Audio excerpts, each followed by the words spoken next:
Fique com a sua Bíblia aberta no Evangelho segundo Lucas, no capítulo 17.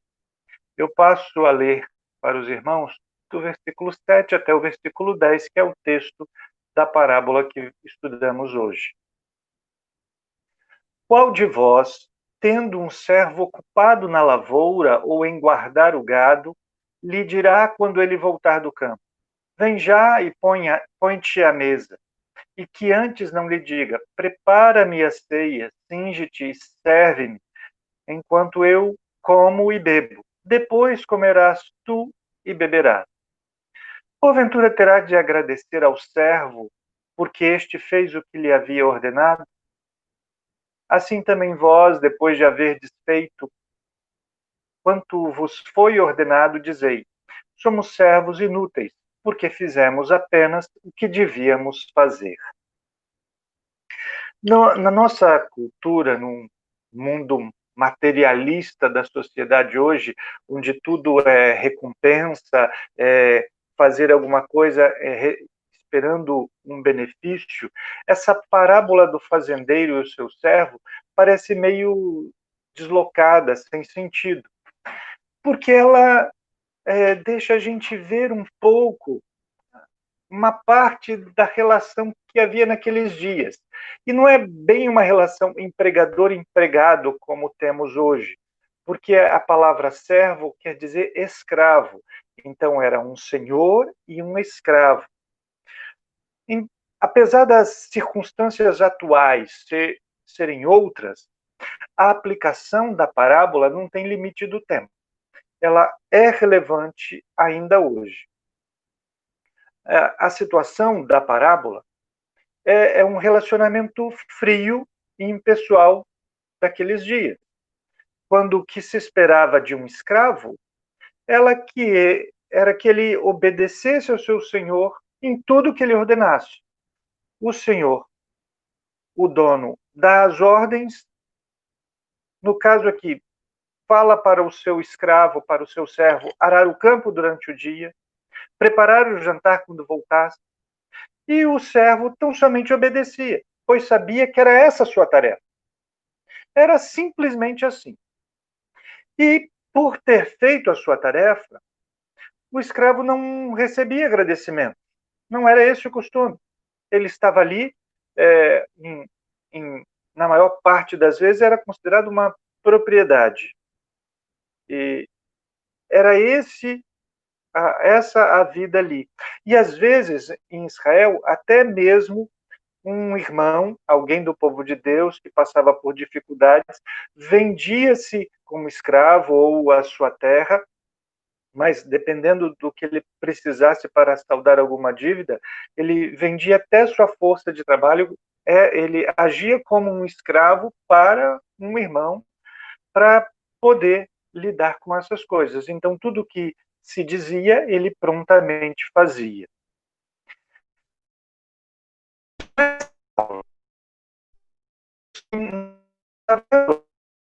Porque já sabia que, vai agradecer o que aconteceu, vai ali comer e beber, enquanto o servo fica esperando para comer depois. Quem não vai fazer isso? Isso é a coisa mais comum.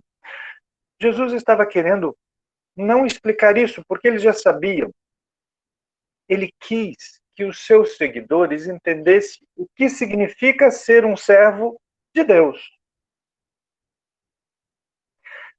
Os seus próprios discípulos viviam um clima religioso de mérito e demérito.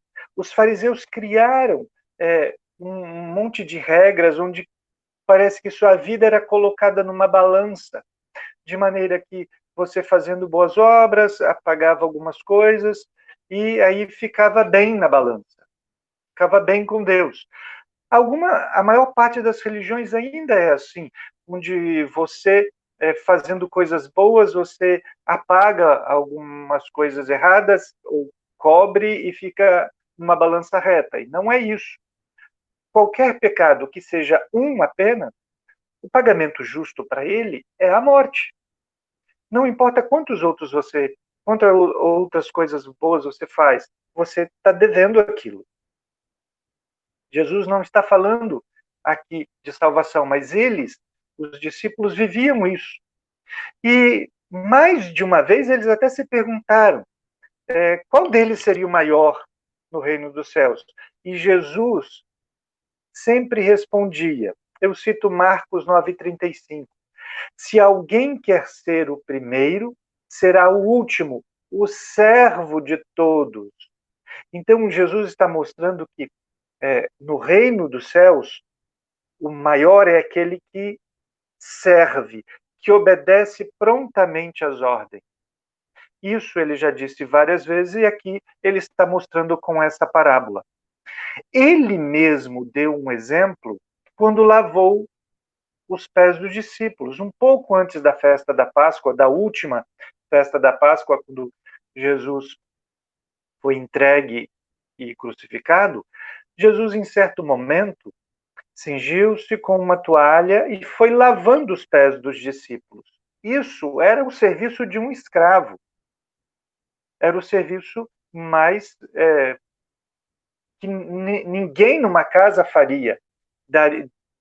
Deixaria para que seus escravos fizessem isso, seus servos. E Jesus ainda vai e seca os pés de cada um deles, até de Pedro, que dizia que não queria ser lavado porque achava isso humilhante para o seu mestre.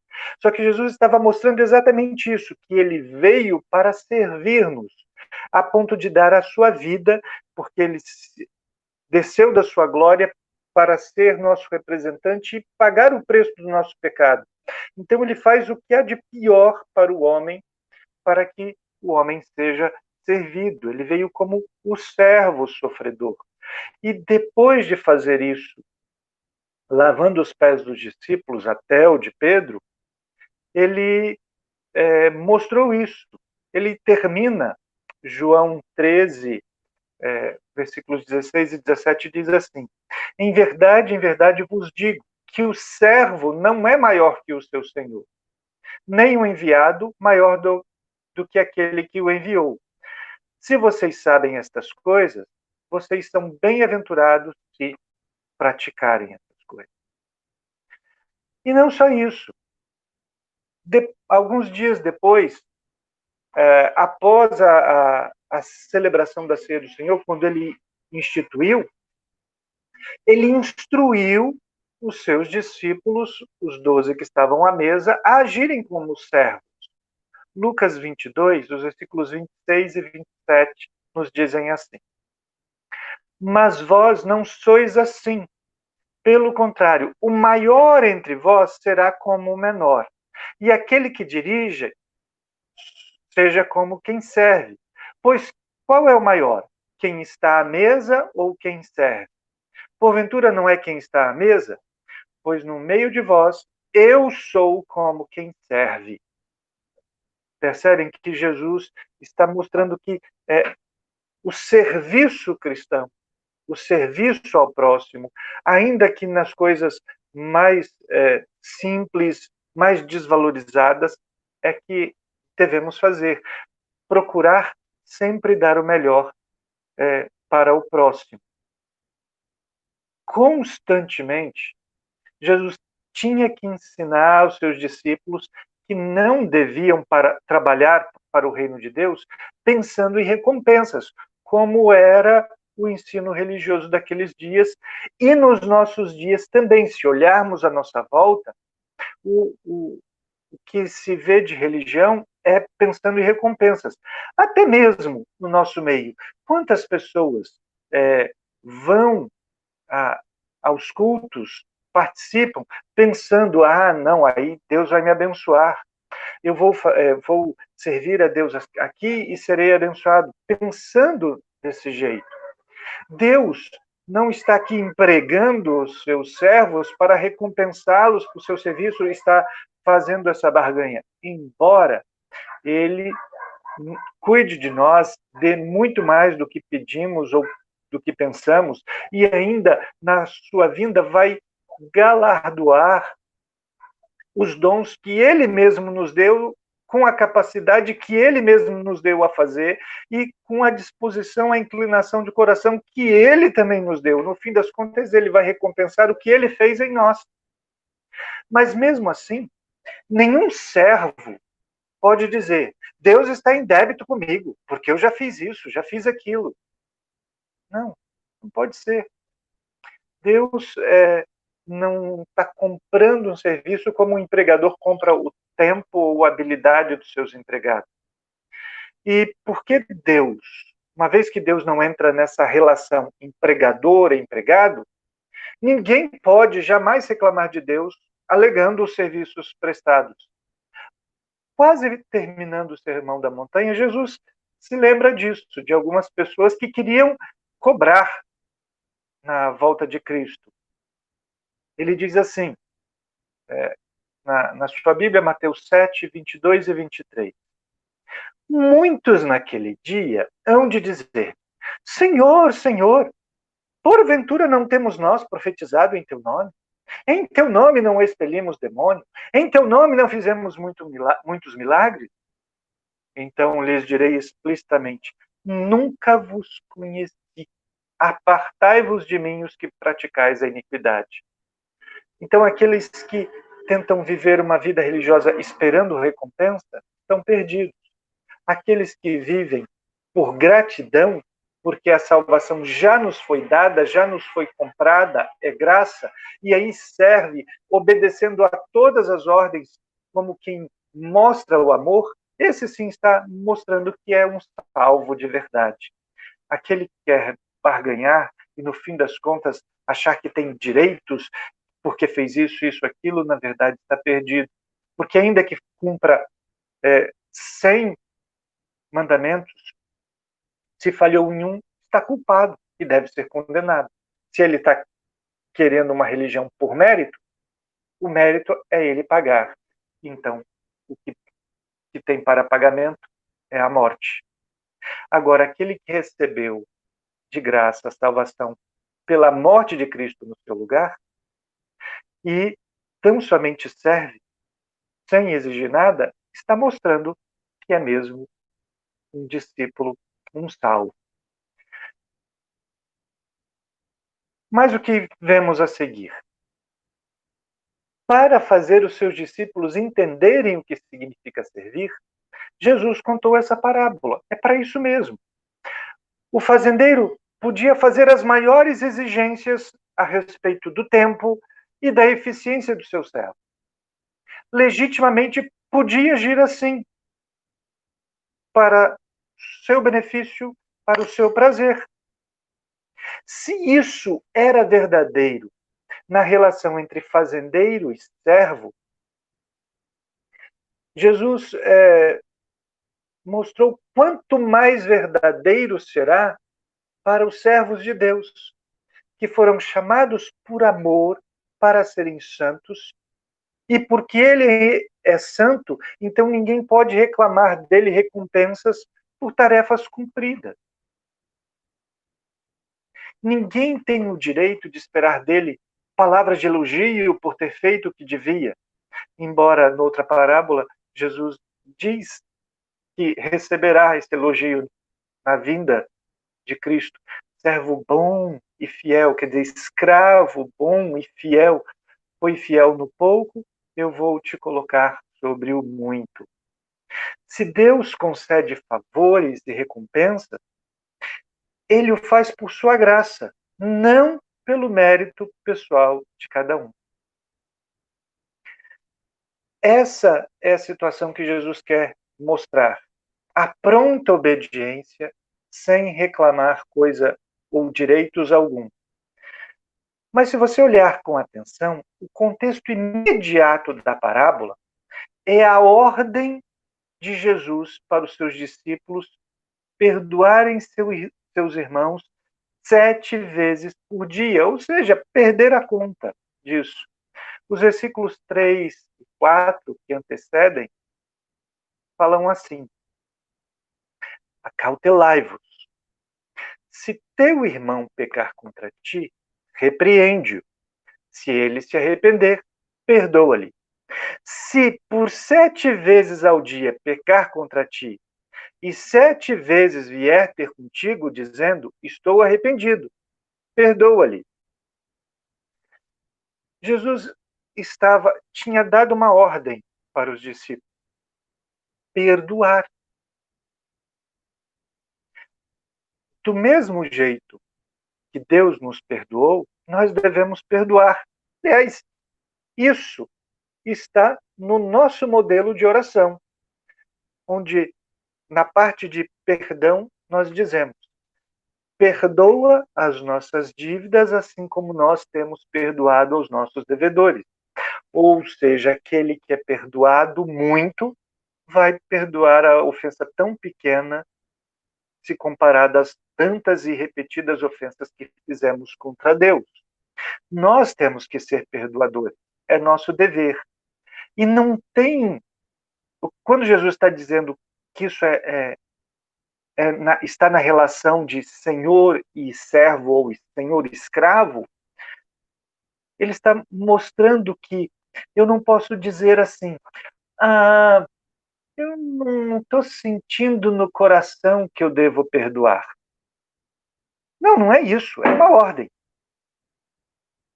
Jesus está dando uma ordem, é isso que ele está querendo ilustrar com essa parábola do fazendeiro e do seu escravo. Está uma ordem e deve ser feita, deve ser cumprida. E quando fazemos, não vamos esperar recompensas da parte de Deus. É o dever que nós temos. Os discípulos, de pronto, quando ouviram isso, nossa, que ordem é essa? Te perdoar o meu irmão tantas vezes quantas forem. Ainda que ele só tenha se arrependido porque eu fui chamar a atenção dele. Porque muitas vezes nós também ficamos aqui. Não, ele me ofendeu, uma hora ele vai se arrepender e vai falar comigo. Não, às vezes você, se o teu irmão pecar contra ti, repreende-o. Se ele se arrepender, perdoa-lhe. Às vezes, aquele que nos ofendeu só se dá conta quando nós vamos e falamos com ele e chamamos atenção e ele se arrepende. Certa vez eu ouvi uma senhora dizendo assim: pastor, mas eu vou perdoar porque eu chamei atenção, é que ele vai se arrepender, então eu tenho que perdoar? Fui eu que chamei atenção. Sim, é exatamente isso. Você foi bondoso para não deixá-lo andar no pecado, ele chegou ao arrependimento, então agora seja bondoso e perdoa de novo. É o que deve fazer. Às vezes, a pessoa chega ao arrependimento quando é confrontada. Não importa se as palavras são duras para confrontar ou brandas, mas é um ajuste de contas. Diante disso, os discípulos viram que a ordem era grande. Então disseram os apóstolos ao Senhor: aumenta-nos a fé. Olha, mais uma coisa. Se não podemos esperar da parte de Deus recompensa, se obedecemos a esta ordem particular, que é esse o propósito dessa parábola, de perdoar o irmão, mesmo porque a fé que ele colocou em nós é que nos capacitou a exercer o perdão. Esta fé pode ser até pequena, como o Senhor Jesus fala logo em seguida. Se tiverdes fé como um grão de mostarda, direis a esta moreira: arranca-te, transplanta-te ao mar, e ela vos obedecerá. Veja que ele falou que não é preciso muita fé, é preciso fé. Não é preciso uma fé grandiosa, como o tronco de uma amoreira e suas raízes, mas uma fé ainda que seja do tamanho de um grão de mostarda, a menor das sementes, como se dizia naquele dia. Não, essa fé pode parecer pequena, mas ela deve ser exercida. Ou seja, é preciso confiar, crer e executar, obedecer. quando Jesus está falando, vocês têm uma fé, ainda que vocês tenham uma fé muito pequena, exerçam ela. A fé é depositar confiança em Deus, em Cristo, no que Ele diz, sabendo que o que Ele diz é o que é certo, é o que deve ser feito. Se eu confio nisso, eu vou lá e faço. Se eu sei disso e não faço, eu não estou confiando que o que Deus está dizendo é certo, é direito, é o que é bom. Eu estou duvidando do que Deus diz. Eu estou seguindo os meus pensamentos. Eu estou achando que eu sou mais sábio do que Deus. Eu tenho mais experiência de vida do que Deus. Eu sei o que deve ser feito. Eu sei o quanto eu tenho que esperar e guardar esse rancor. Não. Jesus diz que não pode nem haver uma semente de amargura que, brotando, crie raiz. Nós devemos perdoar. E olha, com a parábola, Jesus está mostrando que perdoar é uma ordem e nem devemos nos orgulhar. Jesus está afirmando com a parábola, comparando-nos ao servo, que perdoar é nosso dever. Se você crê que a Escritura é a palavra de Deus, é o que Deus quer de nós e também o que Deus oferece a nós, então aproprie-se do que Deus oferece e faça o que Deus quer. Isso é confiar. Isso é crer. Crer na palavra de Deus e não fazer nada não é crer, é só saber. Ah, eu conheço essas coisas, eu sei disso, sei daquilo. E nem a palavra conhecer é muito boa para isso, porque conhecer pressupõe experimentar, ter experiência das coisas. Jesus contou essa parábola que pode se aplicar a todas as ordens que Deus nos deu. A ordem de levar o evangelho a toda criatura, a ordem de adorá-lo, a ordem de guardar a nossa vida, os nossos relacionamentos, seja relacionamento de casamento, de família, de relacionamento comercial, na honestidade, na fidelidade em todas as coisas, mas particularmente ele está colocando esta parábola, colocando um escravo obedecendo uma ordem sem questionar, para dizer que nós devemos perdoar o nosso irmão. É uma ordem. Não discuta com Deus dizendo, não é agora, eu não estou bem ainda. Simplesmente perdoe. Talvez quando o seu irmão está arrependido, você esteja para lá de magoado, rancoroso. Não importa. Pensa você mesmo. Deixe de lado o orgulho próprio, porque Jesus diz que é preciso odiar a própria vida para ser seu discípulo, ou seja, deixar a sua própria satisfação pessoal de lado para agradar a Deus, para ser seu discípulo. Nosso dever é perdoar o irmão. É isso. Agora, não agora, já. Tanto é que Jesus chega a ilustrar no Sermão da Montanha, nas primeiras ilustrações que ele fala de que a nossa vida deve ser, nossa justiça deve ser muito, exceder em muito a dos escribas e fariseus. A primeira ilustração que ele fala é do perdão, e ele diz assim: se o teu irmão tem alguma coisa contra você, larga a tua oferta. Quer dizer, até o culto, você não pode cultuar sem perdão, porque foi o perdão que te deu acesso a Deus. Então, se você não perdoa, então você não está exercendo, não recebeu esse perdão. Porque aquele que recebeu é perdoador. Então, deixa a sua oferta, vai resolver as questões com seu irmão e então volta para adorar o Senhor. Porque a adoração é resultado de alguém que creu na palavra de Deus. E crer na palavra de Deus é pô-la em prática. Particularmente o perdão. Porque quem recebeu o perdão é um perdoador. É como Jesus falou para a mulher samaritana à beira do poço: aquele que beber da sua água é uma fonte a jorrar para a vida eterna. Então, aquele que recebeu a água do perdão é uma fonte a ser perdoador.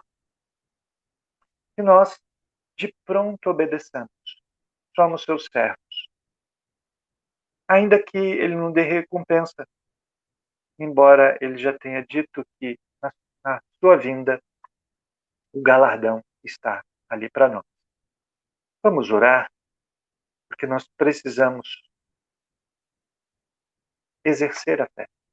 Precisamos que Deus incline o nosso coração a isso. Como os discípulos pediram mais fé, e Jesus disse: não precisa mais, precisa exercer a fé. Feche os seus olhos, vamos orar. Pai amado, esta é a tua palavra, é a tua voz que nós ouvimos quando lemos não só a parábola, mas as coisas que Jesus disse antes. É o teu ensino para nós hoje. Nem sempre, Senhor, estamos dispostos a exercer. Por isso nós clamamos, nos dê a pronta disposição, como um servo diante do seu dono. Que nós estejamos prontos a perdoar, como o Senhor nos perdoou prontamente, pela graça, pela fé somente. Que o Senhor nos abençoe a exercermos a vida cristã naquilo que é mais claro, mais óbvio para a vida cristã, que é o perdão de pecados, que nós recebemos do Senhor para ter acesso a Ti e termos paz contigo, que nós exerçamos para o nosso próximo, para que eles tenham acesso a nós e tenham paz conosco, no que depender de nós, que tenhamos paz com todos, ou seja, sejamos perdoadores. Que o Senhor assim nos abençoe, em nome de Jesus. Amém. Não foi sem motivo. Eu pedi para colocar um cântico antigo do Asaf Borba, para que nós aprendamos a amar e a perdoar como Deus nos perdoou, ainda que as coisas à nossa volta estejam diferentes. Deus abençoe vocês, não só hoje com isso, mas com a prática corrente da ordem de Jesus.